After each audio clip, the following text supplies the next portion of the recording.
로마서 6장 12절로 14절까지 말씀을 가지고서 은혜가 더 크다라는 제목으로 같이 말씀의 은혜를 나누기로 합니다. 바울은 이렇게 얘기합니다. 그러나 내가 나된 것은 하나님의 은혜로 된 것이니 내게 주신 그의 은혜가 헛되지 아니하여 내가 모든 사도보다 더 많이 수고하였으나 내가 한 것이 아니요 오직 나와 함께 하신 하나님의 은혜로라. 바울은 자랑할 것이 많았지만 오히려 자신의 약함을 자랑하고 하나님의 은혜를 자랑하고 있는 것입니다. 왜냐하면 현재의 나, 지금 내 모습은 하나님의 은혜이자 선물이며 하나님의 작품이기 때문입니다. 오늘 본문 14절에서 바울은 자신이 하나님의 은혜 아래에 있다라고 고백합니다. 우리는 주님의 보혈 아래, 은혜 아래, 생명 아래 있기 때문에 더 이상 죄가 우리를 주장할 수 없다는 거죠. 이 오늘 말씀을 통해서 우리가 분명히 인식해야 할 내용이 있습니다. 첫 번째는 우리는 주님의 보혈 아래에 있다는 것입니다. 저와 여러분 더 이상 죄 아래, 율법 아래, 사망 아래 있는 존재가 아니라 우리는 예수님의 보혈 아래에 있는 존재가 되었다는 거죠. 그래서 예수님의 보혈은 의미가 있어요. 어떤 의미가 있냐? 첫 번째는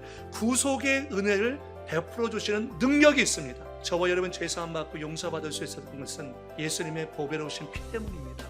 두 번째는 율법의 저주에서 해방시켜주는 능력입니다. 죄 아래 있는 사람은 율법의 정죄를 받게 됩니다. 예수께서 이루어 놓으신 그 십자가의 사건을 우리가 믿음으로 말미암아 값없이 의롭다함을 받고 구원받은 것입니다. 우리가 예수를 믿으면 하나님께서 예수를 믿는 우리를 향해서 의롭다라고 하나님이 선포하고 있다는 것을 분명히 말씀하고 있는 것입니다. 또 세 번째는 사망의 권세에서 해방시켜주는 능력이 됩니다. 그래서 예수를 믿는 사람, 정말 예수의 거듭난 그리스도인, 예수의 보혈을 믿고 있는 사람은 여러분 죽음을 두려워하지 않습니다. 왜냐하면 사망 권세를 이기고 승리하신 예수님이 내 안에 생명으로 와 계시기 때문입니다. 두 번째는 우리는 주님의 은혜 아래에 있다는 거예요.